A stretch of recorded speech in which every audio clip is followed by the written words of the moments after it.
everyone, and welcome to another episode of Binarious Views. Alright, so really quick, I'm taking a quick break from all the Star Wars movies. I know that I've been making a lot. But the next few will be uploaded soon. However, for this I decided, well, might as well have a little bit of fun. So, there's a movie that I don't have on DVD. I got it on Vudu, called Kingsman, The Secret Service. And Caleb, he's been over here before, obviously, and I showed this to him. Now, he is a hard ass when it comes to movies, and needless to say, if he likes it, you know it's done something good. And so, to help us talk about it, here he is. Hello, guys! So, yeah, he's here. We actually just got done watching the movie for the second time. He laughed his ass off, just like always. Oh, yeah. So, the Kingsman Secret Service. What is it that you like about this movie? Mostly the action. The action? The action. What was that? Because there's lots of blood. True. It's rated R, with lots of blood everywhere. Yeah. And then that one scene that I hope we get to talk about. The Yes, the graduation. Yeah. Yes. So, one thing that I haven't had a chance to talk about on this channel is I'm a big James Bond fan and a Jason Bourne fan.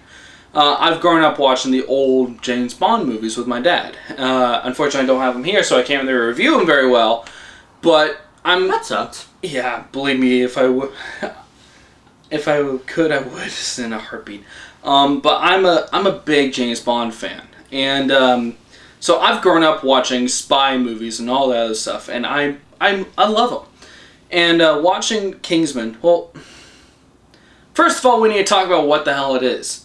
So, Kingsman Secret Service is basically a spy film. It's a classic spy film, but satire version. It has a hell of a lot of action, like he said. Modern day James Bond. Pretty much. Yeah. Except it doesn't really hold back. It doesn't refrain from cursing. It doesn't refrain from showing not really a lesser side, but a non-stereotypical side. How, like, these gentlemen and their suits and stuff like that.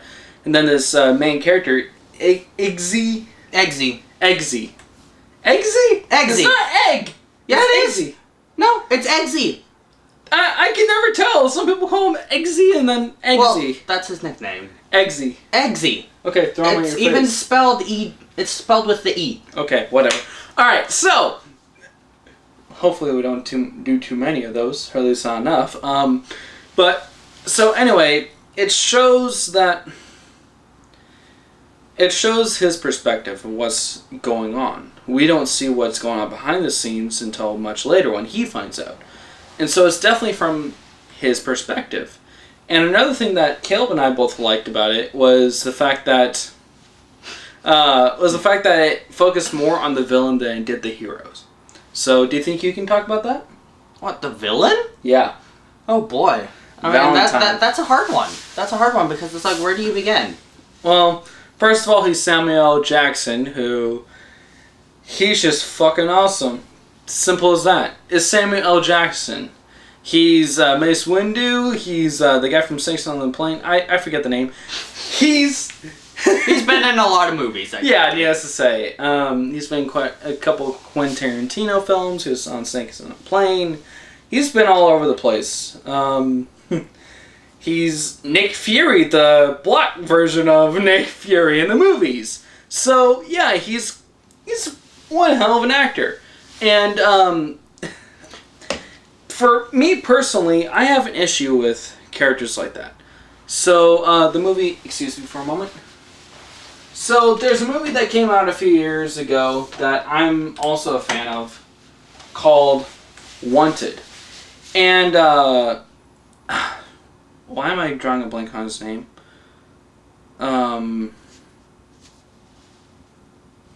Shit. Why am I drawing a blank on his name of all people? Morgan Freeman! Oh my god. Really? Yeah. Wow. I know, kill me now. Morgan Freeman was in this movie, and he played a villain in it. Spoiler, sorry. Oh well. We'll watch it later. Cool. So Morgan Freeman played the character that was a hero, well, portrayed as a hero, then he betrays and becomes a villain. And I love Morgan Freeman's stuff, just like Samuel L. Jackson. And I just can't see him as a villain. I really can't. And so when I watched Morgan Freeman and Wanted at the end, like, shoot this, motherfucker, an actual line, and pointing towards the main character, I'm just thinking to myself, what the fuck is going on? Because this is such an iconic character. However, what I love with this movie, Samuel L. Jackson, he plays the part, and I don't see him as the same actor as I always do. I don't see him as Samuel L. Jackson. I see him as his Valentine character. And I love it. I love his portrayal of this character, and he just is no holds back. He's a comedic character. He can't stand the sight of blood. He's stabbed through through the chest, and he vomits looking at his own blood. He kills people, saying like, no, it's not me, it's not me. The one time he shoots someone in the head, he's like, is he dead? He looked away. Yeah. During that whole thing, like, nope, bam, looks away as soon as the guy falls. So... No, he looked away before he even fired. Oh, he did? Yeah. Yeah, like, hit. Yep. Oh. But, yeah, he still portrays this character throughout, and he has one hell of a lisp. Yeah, that lisp is just like, what the fuck? Yeah. But it's awesome. He portrays his character. I don't see him as Nick Fury. I don't see him as Mace Windu. And on that topic, I don't see Mace Windu as Nick Fury either. They're portrayed by the same actors, but they're portrayed in different lights. And I love that about Samuel L. Jackson, especially in this movie. So, sorry about that. I just had to say something. Well, you always have to say something. Yeah, I am a nerd. I am a nerd, my friend. Alright, so, anyway, the villain himself, one hell of a lisp, can't stand the sight of blood. He sees one drop, and this is a quote, I see one drop of blood, and I go everywhere. Projectile. Yeah, pretty much. So, I think that was projectile instead of everyone, but oh well. Yeah, oh well. He's got enough money to basically buy the world. I'm shocked that he doesn't. He kind of did. No, not really. He's one of those people that says, gun to your head, follow me, or you're dead. Simple as that. Or if not, okay, kidnap, you're mine, bitch. Pretty much. That's all that he does. And of course, he doesn't even do any of it. No, he doesn't. And that's what I love about him. He's a manipulator. He is a classic Bond villain. He is the classic villain that just sits from his little high top, has everyone else do his stuff for him. His girlfriend, Gazelle, who is another thing that we have to talk about in this review. Wait, I didn't think they were. I remember after, what's-his-face, the father figure guy, the father figure's villain, what was his name again? The one that got killed, Valentine. By Valentine? Yeah. Gallus something was the code name. Gallahan? Yeah. Yeah. Gallahan? Yeah. Yeah, that was his code name.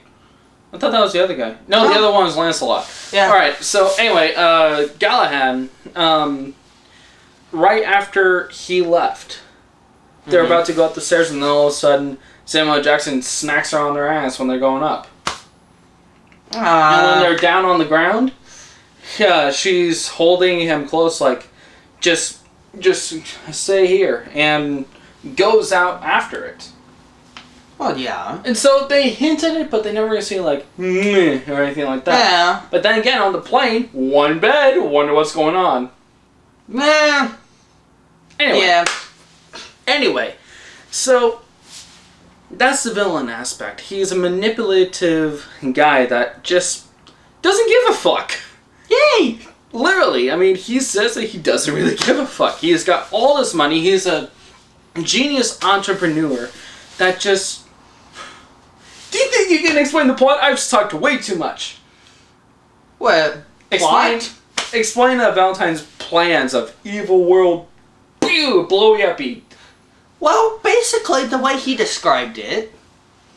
Have center stage. I don't want center. Okay. Basically, the way he described it is that the people are like a virus. That the Earth, or a virus towards the Earth. Yeah. And so...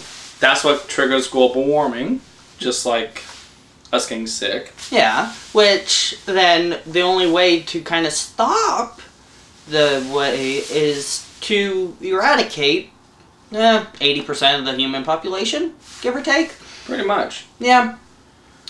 So, that's basically the plot in a nutshell. Yeah. But the way they go about it makes it really connect to the person watching. Because they do talk a lot about global warming and a lot of the topics that are quite an issue, relevant nowadays. And then only other thing I can think about is the graduation. Dude. That's what I call it. It's pomp and circumstance, which is the graduation music. Now I'm never going to be able to think of it in any other way. I just think about it as peanut butter jelly time. That's it. Well, that's what the special effects were. Yeah. But it's graduation music. But before we get to that, I'm sorry. Okay. Before we get to the boo moments, I need to talk about the whole plot of the story and go a little more in depth. Of course. So, with this, it's very much a stereotypical kind of situation. There was one movie, I think it was Moonraker, where it was basically the same plot. It was a James Bond film. And it might be Moonraker. It's been a few years since I've seen this movie, and since I've seen the James Bond movie, so please bear with me. But what happened in it was basically they were, and I'm sorry if I get this wrong, I might be getting the plots mixed up, but if I remember correctly, basically the villain is trying to take all these people from Earth, launch them up into a satellite, kill the Earth, kill everyone on there. And just have everyone else just go rock and roll all night for a few days and years. And then repopulation! Basically the same thing, so then they can be the dominant beings. So that the Earth can heal itself. I got it. Thank you. Sorry. People, neighbors. So, those music people. Yeah. It's basically the same plot, and I hate to say that. It's basically the same plot, however, portrayed in a different aspect. It definitely follows Iggy, whatever, the main guy. It definitely follows him in when he's trying to get past... excuse me, I got something in my eye. The way I see it, movies... newer movies follow older plots. Oh, yeah. It's like, you see something, and then you go and see an older film, and you realize, oh, well, you see the correlations between the plots, and then it's like, well, why can't they do something a little bit more original? Well, that's what I'm getting at with this. It's original in a sense.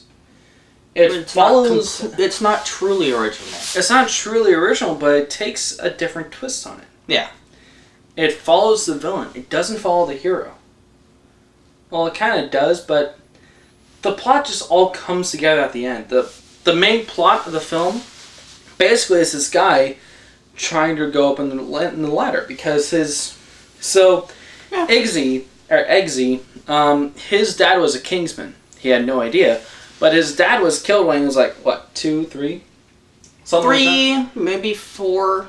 Anyway, when he was really young. And so he didn't really know his dad very well. He knew about him, he knew him, but not really well. He never grew up with him. And this movie is taking 17 years later after his dad got killed. And his mom got together with a very abusive boyfriend. I mean, highly abusive. After he comes back from his training, she has a black eye and everything. It reminds me of Percy. Yeah, somewhat. Yeah. Yeah, except the only thing is she's not trying to use his asshole to hide herself from the bad guys. It's just because she's in that. Yeah, pretty much. So she really falls hard, and they have another son together, or daughter, was it? Daughter. Yeah, they have another kid together, which isn't really a main character, obviously, but it's still an aspect in the main character's life, and it follows him. He's fallen hard. I mean, he was getting really good grades for a while, but then she got together with him. Everything fell apart. He was in the military. He dropped out. He's gotten arrested for like petty theft and stuff like that. I mean, the reason why he was arrested and why he got into this whole thing in the first place was because he jacked the car of one of his mom's boyfriend's friends who was kind of trying to walk all over them because they like pointed in that direction, Iggy and his friends. So they're at a pub and they're talking, they were joking around, they pointed at the guy's friends, and the main group of friends came over and said, leave. And Iggy swiped the keys. Yep. To this guy's really nice yellow car. Yeah. And they walked outside, got in the car, and did like 15 donuts in his face and drove off. And it was funny as hell. And then the police car came after them, and then... They were driving backwards. It was fun. It was really fun. So it was funny, too. Oh, yeah. It was funny watching that. But that's basically his character. We don't know this character yet right off the bat, we get a feeling for who he is. Yep. And we don't even see him for like 5 minutes, and this is 20 minutes into the film. Yeah. So, I like that approach. I like that they have gaps filling in for different characters, but not in the same stereotypical way. Like in Percy Jackson, they follow him. Mm-hmm. Star Wars, they follow Luke Skywalker when he's growing into a Jedi. They follow Anakin when he's going into a Jedi and then eventually killing everyone. I mean, a lot of movies just follow these main characters until they grow into this ultimate character, this ultimate badass. Tokyo Ghoul, which is an anime that this asshole got me into, and I really love it. What's the guy's name again? The main character? Kaneki? Yeah, Kaneki Ken? Yeah. We see him. He's just a fragile human being that's gone through hell with his family. Then all of a sudden he becomes part human, part ghoul, which are basically these Well, things that's where he that gets his eat fragile people. state from. Yeah. Is because he's torn between the two minds. Well, I mean, even beforehand, he didn't really stand up for himself very well. He didn't. He somewhat did, but not really. Yeah. But then after he gets this, he starts to grow into this ultimate badass, and I haven't seen the ending, so don't you fucking dare spoil it for me. I wouldn't say ultimate badass, just, a really big badass. Yeah. And then he grows into this character over time, but we still see that, and it's all through his perspective. We don't see anything else like saying like people talking about him really, unless he's like in that exact episode and they're talking like he did this, and then they cut to him like eating a corpse or something like that. But in this one, they show these different emotions through these different characters. Mm-hmm. And as a spy movie and trying to take a stereotypical approach, that's new. That's why I love this movie, because it's something fresh. Same story, something new. That's what we need to do! Take fucking notes! Yeah, please! Seriously though, I've been doing reviews for now 3 years. I have watched movies all my life. I'm a huge nerd. There's so many movies that I have seen that are just the same exact story. Yep. Different characters, that's it. Different settings, that's about it. Sometimes. But now it takes the same story and then different personas of it. And at least they put a fucking twist around it. It's fucking awesome! Sorry. I know I don't cuss like this, especially not on my channel. Anyway. Yeah. Talk about your moment. What, it's peanut butter jelly time? Yeah. Woohoo! Okay, so they... Super head exploder. This part is probably for us anyways, one of the funniest moments in the entire movie. We're sick to us, little bastards. I love it. Be warned, some of you may find this a bit demented. Welcome to our minds. Yay! So anyways, they had just entered Valentine's lair.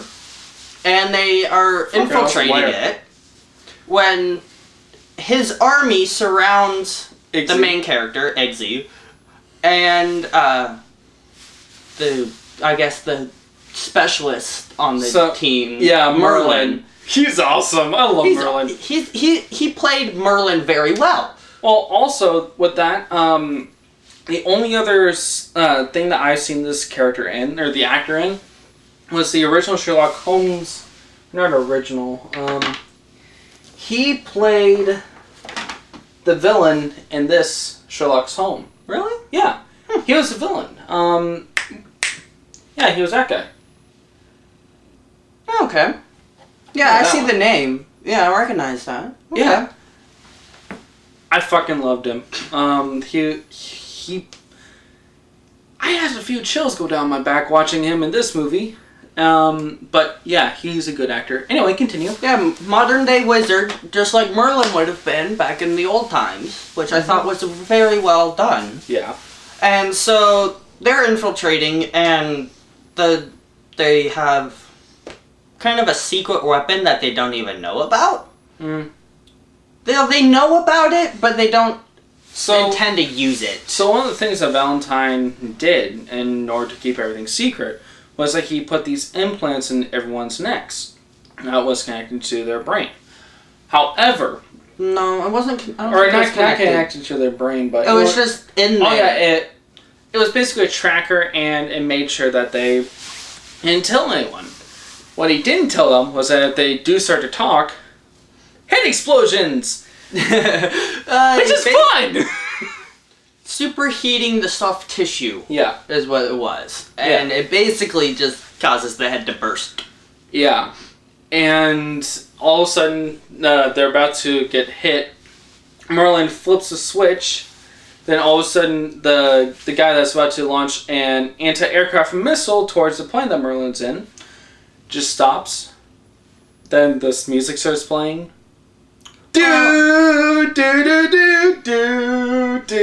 Basically, what happens is everyone except for Valentine and his assistant are wearing these chips. Mm-hmm. So it basically even Obama just transcends into Pomp and Circumstance, or known as the graduation music, and all these heads are blowing up to the beat. Yeah, and they're all multicolors.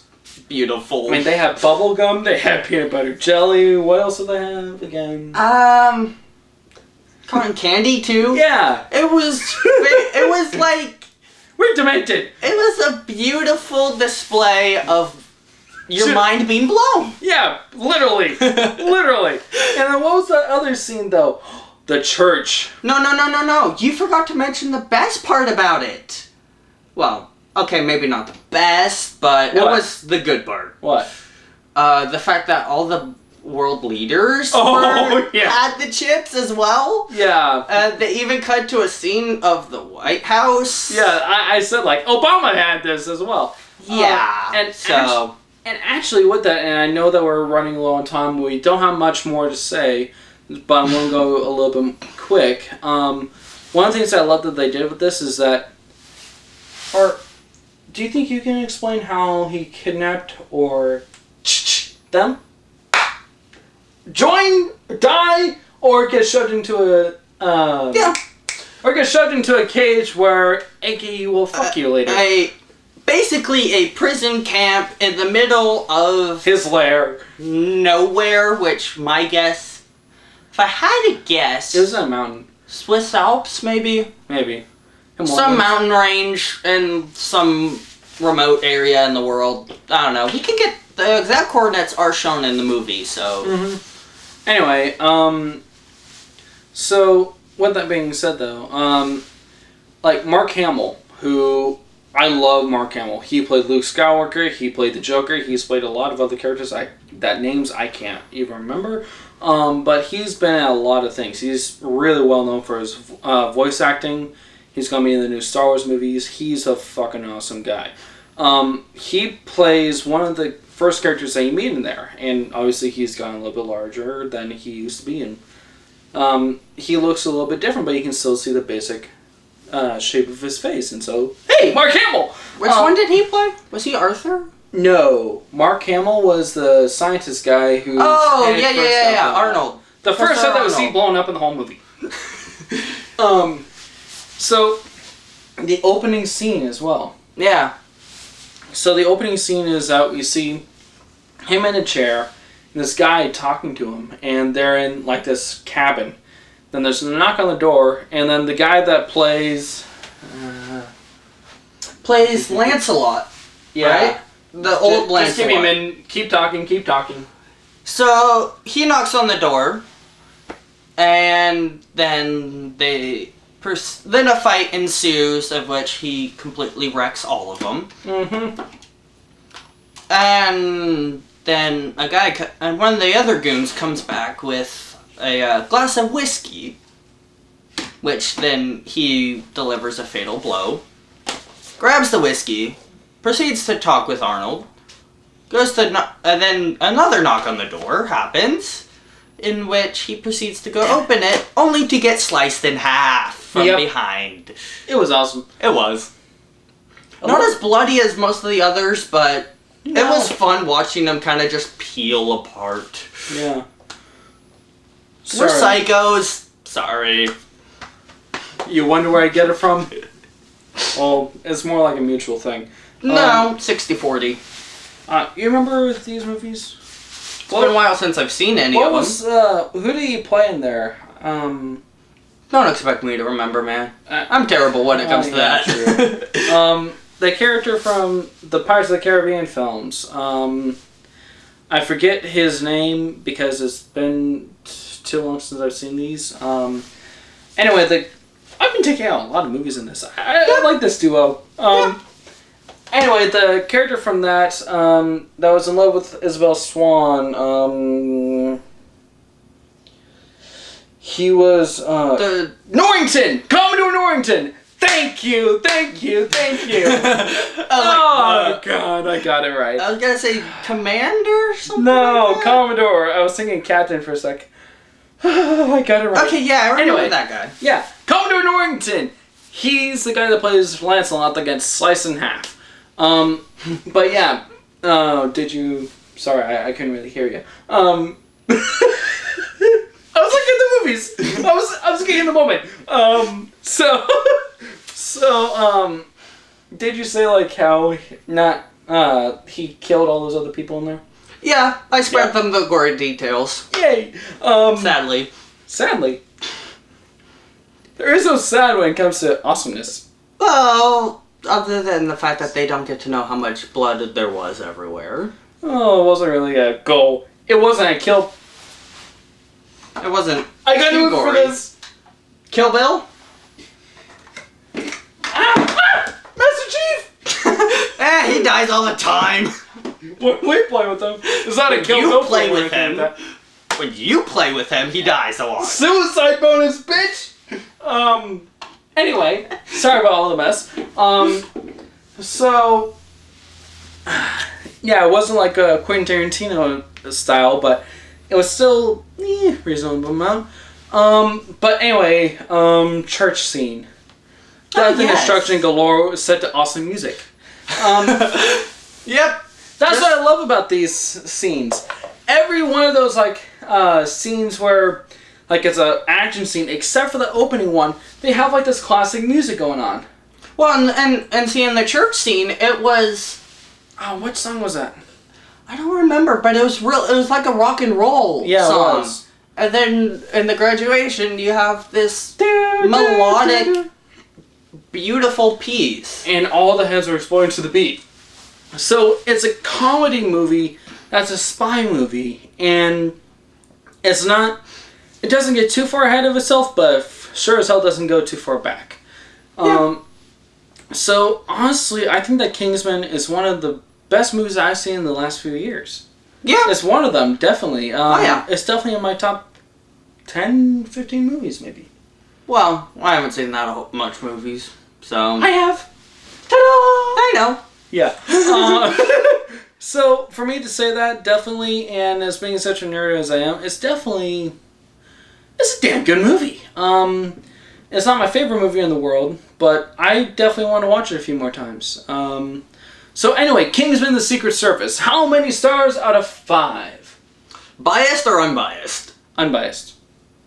Unfortunately. Well, both. Both. Unbiased, I'd say a 4, Yeah. It was really good, but, there's always room for improvement. Yeah. Biased, I'd say 5 stars and 2 thumbs up. Keep up the good work. Just actually, this movie is so good.